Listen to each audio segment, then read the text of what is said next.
Friends, welcome back to my YouTube channel. Today's topic is digoxin. Digoxin is a very important topic both in physiology and pharmacology. It also has important applications in medicine. Now, chemically, digoxin is a glycoside, and a glycoside has two parts, that is an A glycan and one or two sugar moieties. Now, A glycan consists of a steroid nucleus and a lactone ring. The structure is not necessary to be remembered. Now, cardiac glycosides are called so because they have a potent action on heart. Now, digitalis species are a species of plants which contain several types of cardiac glycosides like digitoxin, digoxin, ouabain, etc. Coming to the mechanism of action of digoxin, digitalis receptor, that is not only digoxin but also for digitoxin, ouabain and all these cardiac glycosides, the receptor is sodium potassium ATPase. From this flowchart, we can easily remember the mechanism of action of digitalis. It binds and inhibits the sodium potassium ATPase, and as a result of that, sodium ions will not be able to leave the cell. That will be increasing the sodium concentration inside the cell. It will is increase in the concentration of intracellular sodium. The calcium will not be able to leave the cell via the sodium calcium exchanger. Hence, there will be increase in the level of intracellular calcium. These increased levels of intracellular calcium will be taken up and stored in the sarcoplasmic reticulum. Now, with each action potential, increased amount of calcium which is stored inside the sarcoplasmic reticulum will be released, and hence more amount of calcium will be available for excitation, contraction, coupling. Hence, it will be increasing the myocardial contractility. This is the most important point in this flowchart. We know for the muscle contraction, the calcium is necessary. With increased level of calcium, more number of muscle fibers will be able to engage in the contraction process. Hence, the contractility will increase, and this effect is called as the positive inotropic effect. And as a result of increased contractility, it will be increasing the cardiac output because the ventricles will be able to pump more amount of blood out of the heart into the great arteries. Another factor which increases the level of intracellular calcium is the entry of calcium via the L type of calcium channels during action potential. As we can see, the sodium calcium exchanger, the intracellular calcium is getting extruded and sodium is entering into the cell via this exchanger, and the sodium potassium ATPase will move this sodium out of the cell and potassium will be able to enter inside. This process will be inhibited by digoxin. Now, the entry of this calcium, which is extruded via the sodium calcium exchanger, is via the voltage sensitive slow L type of calcium channels, some of which will be extruded via the sodium calcium exchanger and some of it is stored in the sarcoplasmic reticulum. And during action potential, this calcium will be helping in excitation, contraction, coupling and helping contraction. Now, actions of digoxin. The actions of digoxin can be classified into cardiac and extracardiac. Some ways are direct ways by which digoxin affects the heart and some are indirect ways. Now, the direct ways includes the inhibition of sodium potassium ATPase, which causes increase in myocardial contractility, and the indirect way involves the stimulation of the vagus nerve, which makes digoxin a vagomimetic agent that results in changes in the ECG, electrophysiological changes in the heart, and decrease in the heart rate. On the other hand, there are extracardiac actions, which includes diuresis, that is via effect on kidney, and some side effects on the central nervous system. Now, digoxin, we have already learned that it increases myocardial contractility, which is positive inotropic effect. Now, this effect is more prominent in a failing heart. That is, in heart failure, the effect is more prominent because in a healthy heart, the myocardial contractility is already sufficient enough. What happens with increase in myocardial contractility in failing heart? There will be complete emptying of ventricles during the systole. That is, there will be increased cardiac output. It also decreases the diastolic size of the heart, and therefore there will be decrease in the oxygen requirement. What does this mean? Means the same heart will be able to do the same work with a lesser amount of oxygen requirement. Hence, the digitalis is called as a cardiotonic. Now, what is the effect of digitalis on heart rate? In therapeutic doses, it stimulates the vagus nerve and that decreases the heart rate. So, it is used in the treatment of congestive cardiac failure, or it is also called as the negative chronotropic agent. In toxic doses, it will be increasing the sympathetic heart activity of the body and hence the heart rate will be increasing. After this, the effect of digoxin on automaticity of the heart in therapeutic concentration, that is the concentration of digoxin at which it can show beneficial effects, means above this concentration it shows toxicity and below this concentration it cannot show its pharmacological actions. Now, at therapeutic concentration, it will be a vagomimetic agent. It will be increasing the resting membrane potential of the heart and decrease the conduction velocity in the atrioventricular node. Hence, the impulses will not be able to move from the atria to the ventricles as rapidly. It will be resulting in decrease in the heart rate, and as it is reducing the conduction velocity in the AVN, it can also cause the atrioventricular blockage. When the conduction velocity in the AVN is decreasing, it is going to increase the PR interval on ECG, because the PR interval signifies the transfer of impulse from the atria to the ventricles via the atrioventricular node. So this is also called as decrease in the automaticity of heart. At therapeutic concentration, digoxin decreases automaticity. What happens at high concentration? Because of direct effect of digoxin and also increase in sympathetic activity, there will be increase in automaticity. Means the impulse generation will be at a higher rate and its transfer from atria to the ventricles will also be at a higher rate.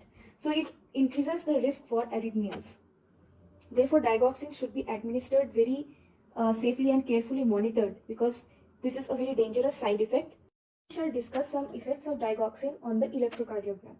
It prolongs the PR interval, as we have already discussed, because it inhibits the atrioventricular node and delays impulse transmission via AVN from atria to the ventricles. And it causes T-wave inversion and depletion of ST segment because of reduction in potassium level inside the myofibrils. That is, it causes hyperkalemia as an adverse effect. And in toxic doses, it increases sympathetic activity, and that can increase cardiac work, and hence there will be increased risk of ischemia. There is also narrowing of the QRS complex because of the increase in the intracellular sodium and calcium in the heart. There will be a decrease in the magnesium level inside it. Hence, QRS complex will be undergoing narrowing. After that, we come to the side effects on the central nervous system. In high doses, it causes sympathetic stimulation, and as digoxin can cross the blood-brain barrier, it causes some central side effects. They include confusion, blurring of vision, and disorientation. Now, in general, we can discuss some adverse effects of digoxin. Digoxin is a narrow therapeutic index drug. That is, it has low safety margin. It has a very narrow range within which it can show its therapeutic effects. Below that range, it does not show effects. And above this range, it will be causing toxicity. So while administering digoxin, we need to monitor the serum digoxin level along with the potassium levels and shall monitor the ECG. The monitoring of serum digoxin is called as therapeutic drug monitoring or TDM. Now we have already seen that digoxin will increase the potassium levels in the serum and decrease potassium levels in the heart. Because of decrease in potassium levels in heart, it will be affecting the ECG, as we have already seen, and can also increase the risk of several arrhythmias. Now, potassium level, why does it undergo an increase in the serum? We can see in this diagram that digoxin is inhibiting the sodium-potassium ATPase. So the entry of potassium inside the myofibril will be inhibited. So the potassium level inside the myocardium will be decreasing, and that in the serum will be increasing. Sorry, I did not mean the myofibrils, I meant the myocardium. Now, the cardiac side effects, the arrhythmias will be increasing because of increase in automaticity. Some of the arrhythmias are ventricular premature beats, pulses, bigeminy, and ventricular tachycardia. It will be causing AV block because it inhibits the AV node conduction by decreasing the automaticity, and it can cause atrial flutter and atrial fibrillation because of increased automaticity. Now, AV block is not caused due to increased automaticity. It decreases automaticity in the therapeutic doses, and in toxic doses it will be causing blockage of the AV node. After that, we come to some extra cardiac side effects. It will be causing irritation of the gastrointestinal tract and also cause stimulation of the chemoreceptor trigger zone, and this is responsible for nausea and vomiting. And as there is GI irritation, there will be anorexia or loss of appetite. Now, some of the CNS side effects we have already discussed. It causes disorientation, visual disturbances like blurring. It will cause headache and hallucinations. It can cause skin rashes, and one characteristic point is it causes yellow vision, that is xanthopsia. It will be causing gynecomastia in males. So these are all the side effects, extra cardiac side effects of digoxin.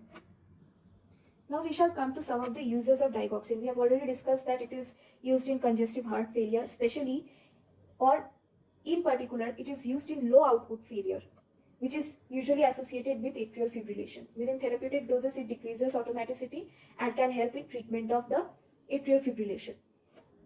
However, it is ineffective in the high output failure, which is associated with severe anemia, AV shunt, and thyrotoxicosis.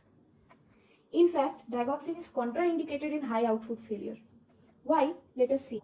What happens in low output heart failure? Because of low output, which means there is decrease in cardiac output, it happens because the heart is damaged. And we know digoxin improves cardiac health by decreasing the diastolic size of the heart and by decreasing the oxygen requirement of the heart. So digoxin is administered, which is because it is a inotropic drug. But what happens in high output heart failure? Because there is increase in the demand in the peripheral organs, it happens. It is not because of any change in the cardiac output. That is why it is called as high output. Here the heart is normal, and we will not give digoxin here because it will be damaging the heart and will be reducing the chances of survival in this patient. Here we will be treating the peripheral organs because there is increase in the demand of the peripheral organs. So what happens in beriberi? We observe high output heart failure, and we know beriberi can be easily treated, and by treating that we can treat high output heart failure. So how does it show its beneficial effects in low output heart failure? By increasing the myocardial contractility, by causing venodilation and increasing the renal flow. It hence increases the urine output also. After this we come to the next use, that is in atrial fibrillation and atrial flutter. Atrial fibrillation, it is around 350 to 600 beats per minute, and in atrial flutter the atria beats at 300 beats per minute. Here there is suppression of the atrioventricular node by stimulation of the vagus nerve. So the ventricular tachycardia, the risk of ventricular arrhythmia is going to decrease because the high rate of impulse generation in atrial flutter and fibrillation is not going to get transferred because of AV blockage, and hence cardiac output is more or less preserved. Verapamil and propranolol can be also used for the treatment of AFib and atrial flutter. After this we come to the paroxysmal supraventricular tachycardia, where the heart rate is 140 to 220 beats per minute. When it is associated with heart failure, it will be terminating this arrhythmia by increasing of the vagal tone, because stimulation of the vagus nerve will be reducing the heart rate. Now, when there is isolated PSVT, we prefer the use of adenosine over propranolol and verapamil over digoxin. That is, this is most preferred drug, followed by this beta blocker and CCB, and digoxin is the least preferred drug here. However, in this arrhythmia, digoxin is not preferred for acute therapy. It is, as mentioned, usually used when this arrhythmia is associated with heart failure, because we have already learned it has a beneficial effect in low output failure. Now, if digoxin toxicity happens, how we are going to treat it? We should remember one thing, that digoxin toxicity is more common in the elderly because there is decline in the renal and hepatic function in the elderly as compared to the young patients. Now, treatment of digoxin toxicity, first we have to admit the patient in the ICU, and then we have to stop digoxin and diuretics, and then start some alternative drugs. It depends upon the type of condition of the patient. If there is tachyarrhythmia due to decrease in the potassium levels, then we have to administer oral or IV KCl. If there is ventricular tachycardia, then we have to give IV lignocaine. If there is supraventricular tachycardia, then the drug of choice is a beta blocker called as propranolol. It can be given oral or IV. And of AV block and bradyarrhythmia, we have to administer atropine along with cardiac pacing. And in case of serious digoxin toxicity, we use antibodies against digoxin, which is called as digibind. It will be reducing the digoxin levels in the serum by binding to the digoxin and neutralizing its actions. Now we can summarize the contraindications of digoxin. It is contraindicated in high output heart failure, as we have already discussed, because there is no problem with the heart in high output failure. There is problem in the peripheral organs, and we need to treat the peripheral organs in order to treat it.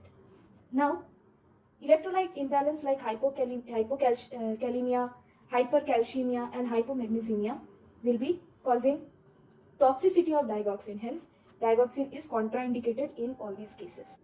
In case of AV node block, because digoxin will itself block the AV node. In case of renal failure, thyroid abnormalities, that is both hyper and hypothyroidism. In Wolff-Parkinson-White syndrome, that is WPW syndrome, and in defibrillation. In all these conditions, digoxin is contraindicated, and we can remember it with the help of a mnemonic: heart will cry, heart will cry. After this, we can observe a clinical case. A 75-year-old patient with atrial fibrillation and heart failure presented with worsening shortness of breath. Now, digoxin was prescribed to control the heart rate and improve contractility. We have already learned that digoxin is used in the treatment of atrial fibrillation and heart failure, in the treatment of atrial fibrillation by AV blockage, and it improves the myocardial contractility, and hence it helps in treatment of heart failure. And it also helps in controlling the heart rate. And there is shortness of breath and dyspnea, and along with edema in the patients of heart failure. So in case of worsening shortness of breath by treatment of heart failure, we can treat this symptom as well. The initial dose was given 0.125 milligram daily. After 2 weeks, the patient experienced nausea and fatigue with serum digoxin levels in the upper therapeutic range. So this was the dosage that was given. But then, because of toxicity or because of digoxin in the upper therapeutic range, it began to show its adverse effects. It was not toxicity, it was in upper therapeutic range. So it will show some adverse effects. So that was nausea because of GI irritation and CTZ stimulation, as we have already learned, and fatigue. Fatigue can be caused in toxicity of many drugs. Now the dosage was adjusted. By reducing the dosage, it causes symptom improvement and stable serum levels. Close monitoring of digoxin serum levels is very important, because it has a narrow therapeutic window, narrow therapeutic index, and potential for adverse effects in the elderly patients with multiple comorbidities, as we have already learned, can exhibit several adverse effects. So in elderly patients, because of reduced renal and hepatic functions, and if they have multiple morbidities, as we have already seen here, if they have AV block, renal failure, thyroid abnormalities, then in all those cases, digoxin is contraindicated. And with this, we come to the end of this lesson. Digoxin is a very commonly asked question for university examinations in different subjects, including physiology and pharmacology. So it has to be carefully studied. Thank you. Please like, share, and subscribe if you like.